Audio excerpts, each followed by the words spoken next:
warahmatullahi wabarakatuh. Waalaikumsalam warahmatullahi wabarakatuh. Halo guys, kembali lagi di channel Asyabak. Perkenalkan, nama saya Naufal dari Prodi Manajemen Fakultas Ekonomi dan Bisnis dari Universitas Islam Syekh Yusuf Tangerang. Perkenalkan, saya Alfida Mayanti dari Prodi Manajemen Fakultas Ekonomi dan Bisnis Universitas Islam Syekh Yusuf Tangerang. Perkenalkan, nama saya Nur Hasana dari Prodi Manajemen Fakultas Ekonomi dan Bisnis Universitas Islam Syekh Yusuf Tangerang. Kami ditemani oleh Bapak Dilasani selaku dosen pengampu mata kuliah aspek hukum dalam ekonomi Islam yang biasa juga dipanggil Abah. Nah, pada video kali ini kita akan berdiskusi mengenai topik-topik yang relevan dan menarik untuk masa sekarang ini dan mungkin untuk masa yang akan mendatang melalui pertanyaan-pertanyaan yang kami akan lontarkan ke Bapak Abdillah Sani atau yang biasa dipanggil juga Abah.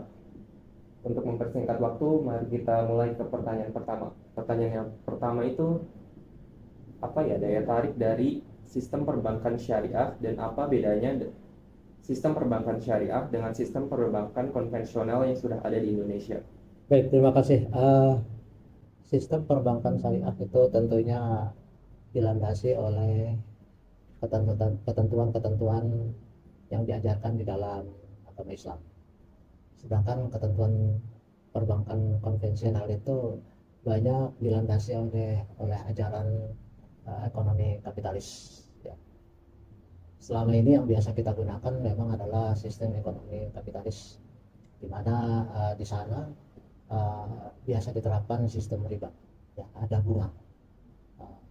Tapi di dalam perbankan syariah itu lebih menekankan kepada suatu kerjasama.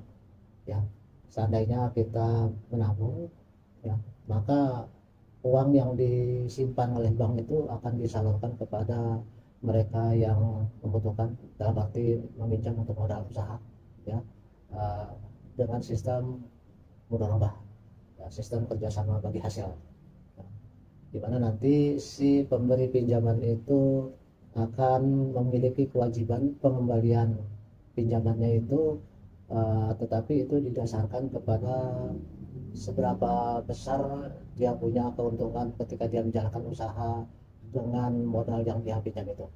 Ya, ketika dia menjalankan usahanya dan mendapatkan keuntungan yang lebih baik, maka cicilannya menjadi lebih besar. Ya, dan ketika dia katakanlah mengalami keuntungan yang sedikit, maka cicilannya juga menjadi kecil. Nah, jadi di dalam sistem ekonomi syariah ini tidak dikenal yang namanya riba, ya, karena riba itu diharamkan oleh Islam. Mungkin ini yang menjadi daya tarik sehingga bagi mereka yang ingin hartanya berjalan dan bertambah dengan bersih, tidak tercampur unsur-unsur bunga atau rente atau riba. Tapi mungkin juga ada lagi hal yang menarik. Mungkin Anda bisa tanya di ChatGPT, coba dilihat apa daya tarik perbankan syariah gitu. Karena pastinya kan kalau perbankan syariah ini sekarang kita lihat makin lama makin menjamur, makin banyak, itu pastinya ada sesuatu yang menarik ketimbang perbankan konvensional dalam arti pinjaman. Ketemu apa? Yang pertama, perbankan syariah itu menariknya apa? Yang pertama itu tidak adanya riba. Tidak ada riba, jelas ya, sudah saya jelaskan tadi. Terus yang kedua, selanjutnya itu ada etika bisnis yang adil dan transparan. Etika bisnis yang adil dan transparan, oleh karena seperti saya sampaikan tadi bahwa modal yang kita tanamkan berupa pinjaman dan selanjutnya oleh bank disalurkan dalam bentuk pinjaman yang basisnya adalah mudharabah bagi hasil, maka tentu harus ada transparansi di sini. Ya, si peminjam itu akan harus jujur apakah dia sedang untung atau sedang mengalami kerugian. Dan kalau dia tidak jujur, maka dia akan mengatakan bahwa keuntungannya lagi turun, ya kan, sehingga cicilannya kecil. Ya, dalam hal ini tentu dibutuhkan kejujuran. Apakah memang dia itu lagi untung atau lagi buntung gitu. Terus kemudian juga seandainya katakanlah yang namanya orang dagang itu ya fluktuatif ya. Kadang untung, kadang rugi, bahkan kadang bisa bangkrut. Ya, bagaimana kalau misalnya modal yang dipinjam itu ketika dia usahakan dalam bentuk perniagaan, dalam bentuk bisnis, ternyata bisnisnya itu bangkrut, tidak menghasilkan apa-apa. Siapa yang harus menanggung resiko dalam hal ini? Nah, tentu saja semua pihak menjadi terkait. Yang pertama, si peminjam tentu tidak akan bisa lepas begitu saja kalau dia mengatakan, aduh ini lagi pilot, ini lagi bangkrut, ini lagi rugi ini. Iya kalau dia jujur. Kalau dia tidak jujur kan berarti ada penipuan di sini. Pihak perbankan juga, dia juga kan kalau lagi untung dia mendapatkan keuntungan lebih, maka ketika si peminjam lagi rugi dia juga tentu akan ada resiko, ya resiko yang harus dia tanggung karena dia kan menanggung pinjaman orang, ya pinjaman orang yang ditanamkan ke dia. Ya berarti dia tidak boleh hanya berpikir tentang keuntungan semata. Ketika ada resiko kerugian dia juga berarti harus siap. Begitu juga si penabung sendiri, ketika dia memilih untuk menabungkan, deposito, ya menanamkan uangnya dengan sistem mudharabah, dia juga harus siap bahwa yang namanya mudharabah itu meskipun tidak ada bunga yang membuat harta dia itu bersih, dan ketika ada untung dia mendapatkan keuntungan, tapi ketika dia ada kerugian maka dia juga harus siap. Jadi ketiga pihak yang terkait dengan hal ini ya harus siap menanggung resiko kerugian gitu, tidak hanya memikirkan bahwa uangnya akan bertambah gitu.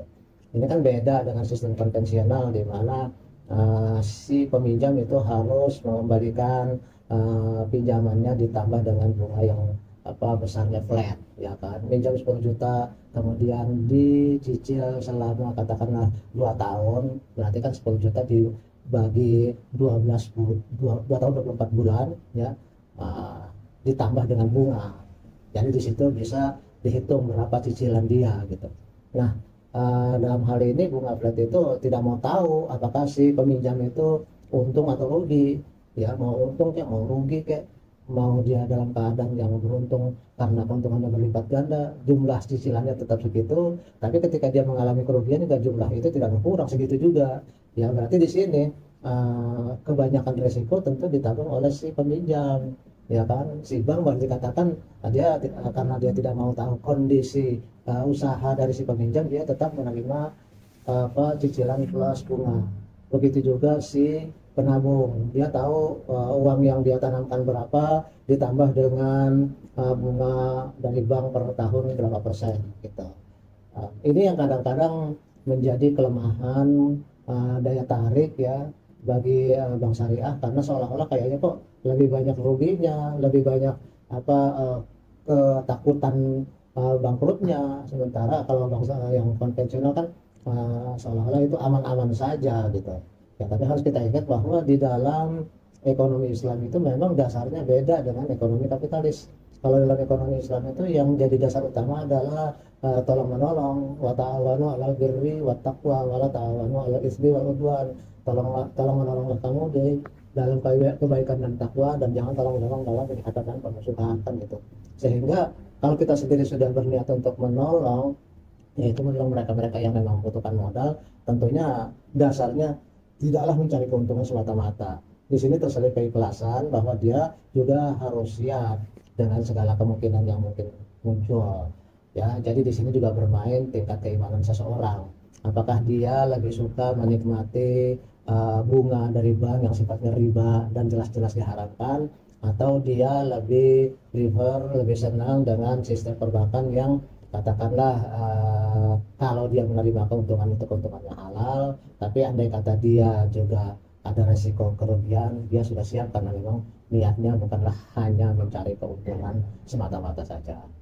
Apalagi kira-kira ada daya tarik dari sistem perbankan syariah ini. Selanjutnya yaitu yang keempat adanya stabilitas ekonomi. Stabilitas ekonomi, coba dicari lagi stabilitas ekonomi akibat sistem syariah. Apa itu stabilitasnya? Kok bisa sistem syariah itu menciptakan stabilitas? Ya berarti kan ada reasoningnya. Kenapa disebutkan stabilitas ekonomi terhadap suatu pinjaman, terhadap suatu sistem ekonomi yang sifatnya syariah? Ya, ini memang agak berbeda dengan sistem kapitalis yang dari dulu sudah kita kenal dan terbiasa kita jalankan. Ketemu? Apa coba? Yang pertama itu ada bebas dari bunga. Oke, satu. Jadi kita sistem ini membuat kita lega karena harta kita tidak tercampur dengan sesuatu yang jelas-jelas diharamkan oleh Allah, ya kan? Yang kedua? Yang kedua itu berbasis aset nyata. Berbasis aset nyata. Maksudnya apa tuh di situ ya? Jelas penjelasannya apa? Jadi transaksi ekonomi syariah harus berbasis pada aset atau kegiatan usaha nyata. Oke. Jadi artinya kalau konvensional itu kan seringkali kita minjam itu untuk suatu tujuan yang sifatnya konsumtif, ya kan? Kita minjam untuk katakanlah untuk liburan, kita minjam untuk renovasi rumah, kita pinjam untuk beli motor, ya kan? Sementara kalau sistem syariah itu lebih mengarah kepada perbaikan ekonomi dari si orang yang tadi nggak punya duit. Jadi diarahkan supaya kalau kamu pengen punya motor, ya kamu usaha dulu dengan modal dari bank syariah yang tidak ada bunganya, sehingga nanti ketika kamu berusaha keras dalam usaha dan kamu mendapatkan keuntungan yang halal karena tidak ada riba, disitulah kamu bisa beli motor. Jadi artinya diupayakan untuk ada peningkatan ekonomi dari si peminjam. Dengan demikian kalau sekarang dia minjam dengan sistem itu dan dia terdorong untuk mengembalikan pinjaman tersebut, ya didorong untuk menciptakan keuntungan yang halal, maka insya Allah next time-nya kan dia nggak minjem lagi, beli motor nggak perlu minjam. Tapi kalau sistem kapitalis kan otomatis kan Anda diarahkan untuk terus-menerus minjem lagi gitu, ya kan? Karena dengan minjem lagi itu otomatis bunga yang diterima oleh bank tentu akan makin berlipat ganda. Sementara dari si peminjam sendiri tidak dipedulikan kalau hari ini dia minjam karena kepepet, ya tanda kutip dia di masa depan diharapkan kepepet lagi supaya minjem lagi gitu, kan beda. Jadi ada sudut pandang yang beda antara sistem syariah dengan sistem kapitalis. Oke, barangkali adalah gitu yang apa namanya, kenapa ekonomi syariah menciptakan kestabilan. Adanya pembagian risiko yang adil. Pembagian risiko yang adil. Jadi dalam hal ini si peminjam ketika dia berhasil dengan usahanya, dia harus mencicil dengan jumlah yang lebih besar, ya kan? Artinya cicilan plus bagi hasil. Pinjam 10 juta, keuntungannya katakanlah 1 juta. Maka ketika dia untungnya itu lebih besar, maka cicilannya itu mungkin naik lagi sesuai dengan apa namanya keuntungan dia. Tapi ketika dia mengalami kerugian, ya untungnya bukan 1 juta tapi ternyata cuma 200. Nah 200-nya itu juga dibagi. Berarti kan di sini ada fluktuasi dari cicilan, nggak flat. Kalau sistem konvensional flat, ya kan? Misalnya pinjam 10 juta, cicilannya dalam waktu 2 tahun itu berapa? 10 juta dibagi 24 berapa kira-kira? Ya kira-kira 400.000, kayak ditambah bunga berarti 500.000 gitu kan. 500 kalau dikali 24 berarti berapa tuh? 12 juta. 12 juta itu, yang 2 juta itu kan ribanya, bunganya, yang 10 juta pokoknya. Dan dalam sistem kapitalis itu nggak diperdulikan si pengusaha itu, si peminjam itu lagi turun atau lagi naik dia punya usaha, tetap segitu bunga flat. Sehingga dalam hal ini resiko ada di tangan si peminjam, tapi si bank seolah kan nggak nerima risiko apa-apa, ya kan? Begitu juga dengan si penabung, dia nggak nerima risiko apa-apa. Nah, jadi pembagian risikonya tidak adil, gitu kan? Ditanggung oleh satu pihak saja. Sedangkan seperti yang saya ceritakan tadi, kalau dalam sistem syariah, jadi ketika si peminjam itu lagi untung, maka bank mendapatkan lebih besar, si penabung juga dapat juga lebih besar. Tapi ketika si peminjam itu katakanlah merugi, maka si bank juga nanggung risiko, si peminjam, si penabung juga nanggung risiko. Di sinilah disebutkan ada pembagian risiko, ketiga pihak dapat risikonya, bukan hanya mendapat keuntungan saja, gitu. Oke, saya kira itu jawaban saya terhadap apa namanya, mengapa daya perbankan syariah itu memiliki daya tarik, ya. Karena ada hal-hal tertentu yang tadi ya seperti bunganya adalah halal, terus yang kedua diharapkan peminjam itu tidak selalu minjem lagi, tapi ada peningkatan dia punya tingkat ekonominya, kemampuan ekonomi jadi meningkat. Yang ketiga ya supaya ada pembagian risiko, gitu ya. Ini 3 hal yang membedakan antara perbankan syariah dengan perbankan konvensional. Oke, barangkali ada pertanyaan berikutnya lagi, silakan sana atau kamu ya. Pertanyaan dari saya itu, bagaimana peran otoritas jasa keuangan atau OJK dalam pengembangan pasar modal syariah di Indonesia? Nah itu juga tuh satu hal yang menarik dan bisa kita tanyakan lagi. Silakan, apa saja sih peran dari OJK terhadap perbankan syariah itu, terhadap permodalan itu, bagaimana?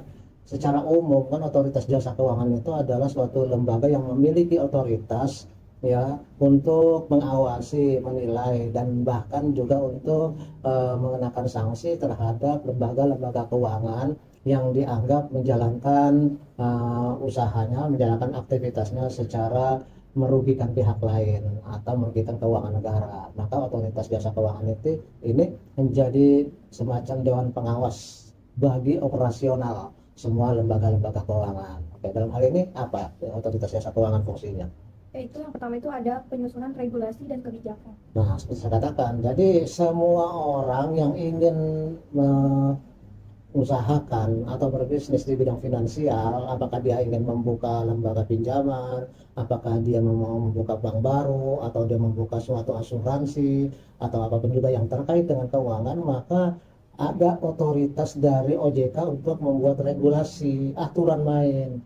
Ya, perbankan, kalau Anda mau bikin bank, ya maka ketuanya ini regulasinya ini ada peraturannya gitu. Kalau mau bikin lembaga kredit simpan pinjam itu juga nggak sembarangan, ada regulasi yang dibuat oleh otoritas jasa keuangan tadi OJK, di mana tentunya dalam hal ini OJK itu menjadi pengawas supaya antara si orang yang ingin berusaha dengan konsumen yang nantinya uangnya akan dikelola, ya itu tidak ada upaya untuk mengelabui satu sama lain, sehingga pihak konsumen itu tidak dirugikan oleh ulah si jasa keuangan. Kan banyak misalnya asuransi, ya kan kita nyetor terus setiap bulan, ya kan, terus kemudian dalam kondisi tertentu kita berhak mengklaim asuransi besarnya berapa, tapi kemudian nanti katakanlah si lembaga keuangan asuransi ini dia berulah sehingga orang yang sudah nabung itu uangnya tidak dikembalikan, boro-boro ada asuransi yang mengcover dia punya masalah, malah dia punya premi tidak dikembalikan. Nah, OJK di sini yang akan menciptakan regulasi-regulasi bagi semua pihak yang ingin menjalankan bisnis di bidang keuangan. Oke, apa lagi? Yang kedua itu ada pengawasan pasar modal syariah. Ya, pengawasan pasar modal syariah. Kan kita tahu yang namanya pasar modal itu orang menanamkan uangnya ya untuk membeli katakanlah saham satu perusahaan. Ketika perusahaan itu mengalami keuntungan, tentu dia harus memberikan dividen kepada para penanam modal itu, penanam saham itu, dengan presentasi yang tentunya dari awal sudah diketahui kedua belah pihak ya. Nah, OJK di sini berfungsi supaya jangan sampai ketika ada keuntungan dari satu perusahaan tapi kemudian dividennya digelapkan, dalam arti tidak diberikan kepada mereka yang berhak, yaitu orang-orang yang menanam saham gitu ya. Jangan sampai ketika orang menanam saham itu banyak, tiba-tiba si perusahaan ini bilang bahwa dia ya kembali, dia bilang dia sedang mengalami kerugian, sahamnya turun sehingga dividennya nol dan sebagainya. Ini kan merugikan orang-orang yang membeli saham. Maka OJK yang akan membuat regulasi aturan main bagaimana jika satu hal terjadi, ya jika untung bagaimana, jika rugi bagaimana, itu OJK. Oke, makanya ada lagi dari situ meningkatkan stabilitas sistem keuangan. Meningkatkan stabilitas sistem keuangan, ya artinya bahwa dengan adanya peran dari OJK maka keuangan itu tidak hanya arus dari konsumen, dari masyarakat yang disedot oleh lembaga-lembaga keuangan, tapi lembaga keuangan seolah-olah tidak mau tahu tentang tanggung jawabnya.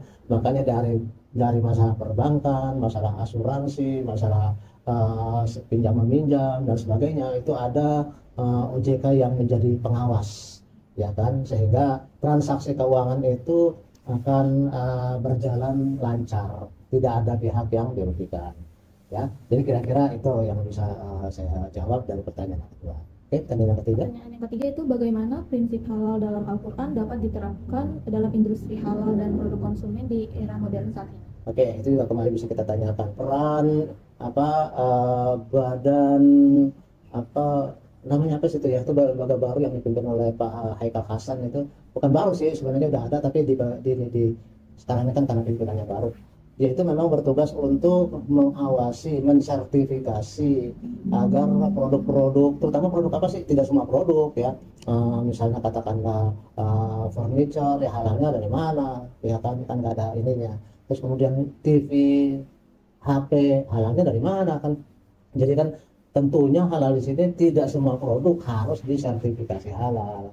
Yang disertifikasi halal itu adalah produk-produk yang katakanlah makanan, ya, minuman, kosmetik, obat. Nah itu ya. Jadi jangan sampai Anda menggunakan skincare-nya sendiri mengandung minyak babi, ya kan. Jangan Anda membeli makanan di dalamnya ada porknya, ada babinya. Nah begitu juga dengan lipstik atau bedak ya, atau parfum. Pokoknya sesuatu yang terkait dengan digunakan langsung, dipakai langsung oleh si konsumen, jangan sampai mengandung zat-zat yang di dalam Islam dikategorikan sebagai barang yang haram. ya kan. Apa sih yang biasa digunakan? Nah, seperti parfum, ya kan, itu kan ada nanti barang-barang yang mungkin bukan babi tapi apa alkohol yang ini apa namanya membuat sholat kita menjadi terganggu, ya kan. Minuman mungkin juga kan mengandung alkohol, ya kan, itu kan haram juga. Terus kemudian juga makanan, gorengan-gorengan atau apalah yang produk-produk yang diolah kemudian dalamnya supaya ada cita rasa tambahan, makin tambah lezat ditambahkan daging babi, ya kan. Nah itulah gunanya ada suatu badan yang sifatnya melakukan kontrol, melakukan pengawasan, melakukan pengaturan apakah barang-barang yang berupa makanan, minuman, kosmetik, obat, pokoknya yang langsung masuk ke dalam mulut, ke dalam badan kita itu jangan sampai mengandung barang-barang mengandung zat-zat yang terkategorikan sebagai barang yang haram gitu. Oke, coba ditanya, apa saja tugas dari badan halal? Badan sertifikasi halal itu tugasnya apa aja sih? Ya. Jadi dalam hal ini kita juga akan melihat bahwa peranan dari informasi AI itu sangat bermanfaat ya. Supaya apa? Seperti kita ini melakukan diskusi ya, jangan sampai diskusi kita ini ngambang di awang-awang terus ngomong semaunya sendiri tanpa ada dasar. Maka ada suatu aplikasi yang bisa kita tanya supaya kita punya diskusi dengan lebih bagus. Apa? Lembaga sertifikasi halal itu apa tugasnya? Tugas yang pertama itu menetapkan standar halal. Ya, menetapkan standar halal. Jadi halal atau haram tentunya harus ada standarnya. Tidak bisa dikatakan secara klaim sepihak bahwa ini halal. Ya, kadang-kadang kan kita juga suka nggak jujur, yang namanya pedagang, produsen itu tidak pernah dilakukan pengecekan, tidak pernah dilakukan kalibrasi, tiba-tiba dicantumkan halal. Itu kan penipuan itu kan. Nah, berarti dari badan sertifikasi ini melakukan standarisasi halal atau haram ada ukurannya gitu. Tidak boleh ditetapkan secara serampangan, secara sepihak. Kalau kita bikin makanan ya mohon maaf aja katakanlah kita dari etnis tertentu atau dari agama tertentu yang tidak ada aturan halal haram, tiba-tiba dia bikin bubur ayam gitu kan, mie ayam, atau dia bikin restoran tanpa ada kalibrasi, tanpa ada pengecekan dari badan sertifikasi, dia cantumkan saja pakai tulisan Arab halal, kan gampang itu, mencantumin aja. Berarti harus ada standarnya dari badan itu. Tentunya dari badan itu harus melakukan pengecekan bahan-bahan yang digunakan, benar nggak ini semua barangnya adalah halal semua. Nanti setelah dilakukan pengecekan pada akhirnya badan sertifikasi itu akan mengeluarkan suatu sertifikat benar atau tidak. Ini tidak boleh klaim sepihak saja gitu. Termasuk juga katakanlah dalam persaingan dagang kadang-kadang orang itu menuduh wah itu produk itu haram, ya kan, bisa aja dalam rangka mematikan lawan ya, mematikan saingannya, maka dia melakukan penyebaran fitnah bahwa produksi A itu barangnya itu haram, itu dipakai gini-gini, tapi tidak ada bukti, ya kan berarti kan si orang yang dituduh itu rugi dong, dia akan mengalami kebangkrutan karena dia jauh dari konsumen. Maka dalam hal inilah badan sertifikasi wajib atau dia juga berhak untuk melakukan suatu kajian kalibrasi terhadap produk-produk itu benar nggak, sehingga klaim atau tuduhan dari pihak lain yang memfitnah dia sebagai makanan yang haram itu bisa dibantah. Dengan demikian penggunaan label halal haram itu ya bukan suatu hal yang boleh dikeluarkan sendiri, tapi harus ada badannya yang memang berhak untuk itu, diberikan kewenangan oleh negara. Jadi negara yang memberikan otoritas kepada dia, bukan orang perorangan. Terus apa lagi ininya dia badan sertifikasi halal itu? Selanjutnya yang kedua itu ada memberikan edukasi dan informasi kepada produsen dan konsumen mengenai halal. Nah gitu. Jadi dengan adanya badan sertifikasi ini seolah masyarakat, bukan seolah-olah, tujuannya adalah masyarakat maupun produsen berhati-hati untuk mengkonsumsi atau menggunakan produk-produk yang terindikasi ada menggunakan barang-barang zat-zat yang tidak halal gitu. Jadi dengan demikian masyarakat jadi tahu, oh ini boleh, ini tidak boleh, oh ini halal, ini tidak halal. Begitu juga produsen tidak sembarangan dia membuat suatu makanan yang penting enak murah gitu ya. Dipikir orang Indonesia ini yang penting murah meriah ya, tajam dengan asal sebel gitu kan ya. Katanya asal ya nggak apa-apa murah, nggak apa-apa, nggak enak, yang penting kenyang kan untuk orangnya. Makanya kan orang Indonesia itu kadang-kadang bikin kue itu kue bantal, kenapa bantal itu kan kenyang ya, mau model aja kayak bantal gitu kan. Jadi ini sesuatu yang tajam tengah asal sebel itu dididik oleh badan sertifikasi. Mau hati-hati, jangan asal kenyang doang, jangan asal murah doang. Produsen maupun konsumen diedukasi dengan memberikan sertifikasi halal atau tidaknya suatu produk untuk dikonsumsi. Kan tidak ada lagi ya yang ini badan sertifikasi tugasnya. Itu ada pendaftaran dan sertifikasi produk halal. Nah gitu, jadi nggak bisa diklaim terus kemudian kita cantumkan ada lingkaran atau tulisan halal. Kamu yang ngerti baca Quran nggak tahu, langsung bisa tulis halal ya kan, cuma H L L dilingkari. Ya nggak kayak gitu kali, ya semua harus ada prosedurnya, daftar dulu. Ya setelah itu kemudian dilakukan apa namanya penelitian laboratorium maupun non laboratorium terhadap apa halal tidaknya satu produk. Ingat bahwa halal dalam Islam itu bukan hanya mengandung minyak babi atau daging babi, prosesnya juga kan, ya kan. Apakah proses ini katakanlah waktu sembelihannya itu tidak mengucapkan Bismillah, tidak atas nama Allah ya, misalnya demi dewa gitu kan, demi dewa apa kemudian dibantai itu juga satu proses yang diikuti untuk misalnya kita produksi daging. Ya, terus kemudian kalau misalnya dagingnya, wah dia produksi daging macam-macam, ada daging babi, ada daging ayam, ada daging kambing. Yang dua terakhir kan halal, tapi kan yang pertama haram. Tapi kalau dalam pengolahan dicampur wajannya, terus kemudian katakan penggorengannya dan sebagainya, itu sama haramnya. Ingat, dalam Islam itu haram bukan berarti hanya makanannya daging babi atau minyak babi, tapi wajan yang digunakan juga kalau tidak dibersihkan sesuai dengan ajaran Islam termasuk juga haram, kan gitu ya. Nah, maka kemudian setelah didaftarkan, maka badan sertifikasi ini akan melakukan mengkaji produk tersebut termasuk penelitian laboratorium. Ya kan misalnya parfum kan nggak bisa dilihat itu haram atau tidaknya kan. Nah, kalau daging sih barangkali wah ini kok mencurigakan ini dagingnya, ya kan, wah ini daging babi ini karena bentuknya beda kan. Nah, tapi kalau seperti parfum, seperti obat ya gimana kalau bukan lab yang melakukan penelitian. Jadi memang badan sertifikasi itu sebelum mengeluarkan label halal dia melakukan penelitian laboratorium gitu.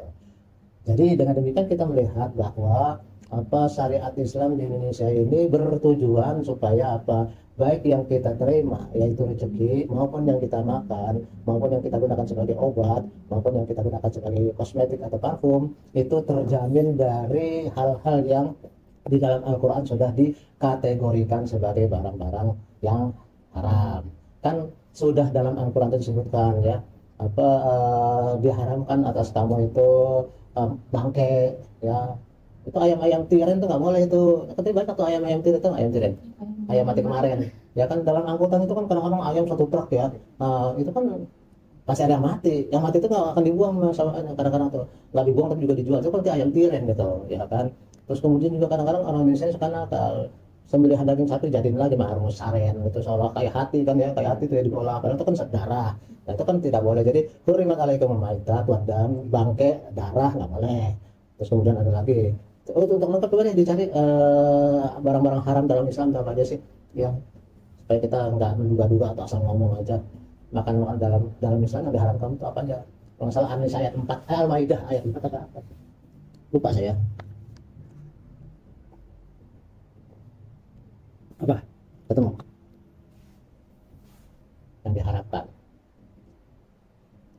Yang pertama bangkai. Bangkai jelas ya. Yang dikategorikan itu bangkai itu apa? Ya, kategori bangkai itu misalnya begini, bukan hanya tiren saja. Misalnya kita berburu terus kemudian binatang itu mati dan binatang itu kecemplung katakan di kali sehingga dia mati. Tidak bisa diketahui ini matinya karena kita punya peluru atau panah atau karena kelelep. Nah itu kan jadi meragukan itu. Ya, kalau tidak bisa dibuktikan ini kategorinya bangkai. Walaupun lagi baru. Bangkai yang boleh dimakan apa? Ikan dan belalang. Makanya belalang biasanya pedasaannya. Kalau kita jarang deh yang makan belalang ya. Kalau ikan mah umum semua yang makan. Oke. Bangkai, terus yang kedua darah ya.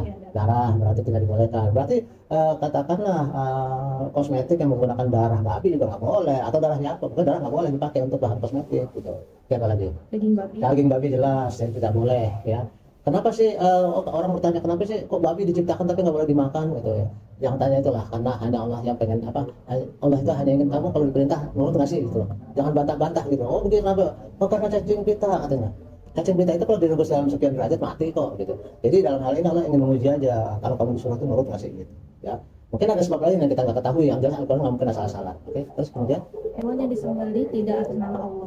Hewan yang disembelih tidak nama Allah. Nah, misalnya ini nih, kadang-kadang anak-anak lelaki pada waktu masih remaja, misalnya anak-anak suka nakal, ada sajen, ada daging ayam, ada macam-macam. Nah, pertanyaan boleh nggak dimakan? Ya, mungkin kalau di situ kan ketentuannya hewan yang disembelih tidak atas nama Allah. Kalau ada daging ayam, ada daging apa itu jelas nggak boleh karena itu diperuntukkan untuk persembahan ya. Tapi kalau misalnya apa di situ ada apa katakanlah buah-buahan, wah saya terus terang nggak berani mengatakan itu haram atau halal. Tapi yang jelas yang di dalam Al-Quran kan hewan yang disembelih tidak atas nama Allah, bukan buah-buahan yang dibeli tidak atas nama Allah. Tapi yang jelas kalau tujuannya untuk sajian yang penting nggak salah gitu aja. Oke, ada lagi yang terakhir saya kira. Selanjutnya ada minuman yang beralkohol. Nah, minuman yang beralkohol karena kadang orang juga suka nakal. Ya kalau nggak mabuk kan nggak apa-apa gitu ya. Ya sekarang pertanyaannya air seni kan walaupun sedikit tetap aja air seni. Oh minum air seni. Enggak kan, walaupun sedikit setetes tetap aja nggak berubah zatnya kan. Nah berarti alkohol juga bukan soal maboknya. Pokoknya kalau udah dibilang haram gitu ya. Apa sih bandel banget gitu ya istilahnya. Jadi persoalannya bukan kita mencari-cari alasan. Nah, kenapa kok ini? Ya mungkin ada alasannya, tapi kalau ilmu kita sendiri masih belum nyampe ke situ, yang paling penting kita pakai mulut dulu aja deh gitu. Nanti sambil itu kita belajar lagi gitu ya. Bukan berarti semuanya kemudian dogmatis. Islam tidak dogmatis, semua ada rasionalnya. Ada sebab-sebabnya kenapa suatu hal ditetapkan menjadi ini atau itu gitu ya. Baik teman-teman, sobat-sobat Syabah, mungkin kita tidak perlu terlalu panjang lebar ya. Yang penting ada beberapa pokok dari 3 pertanyaan yang tadi diajukan oleh teman-teman sobat Syabah ini, yang kemudian kita uraikan lagi dengan penjelasan-penjelasan yang kita gunakan alat bantu yaitu ChatGPT. Oke, sekali demikian bisa ditutup.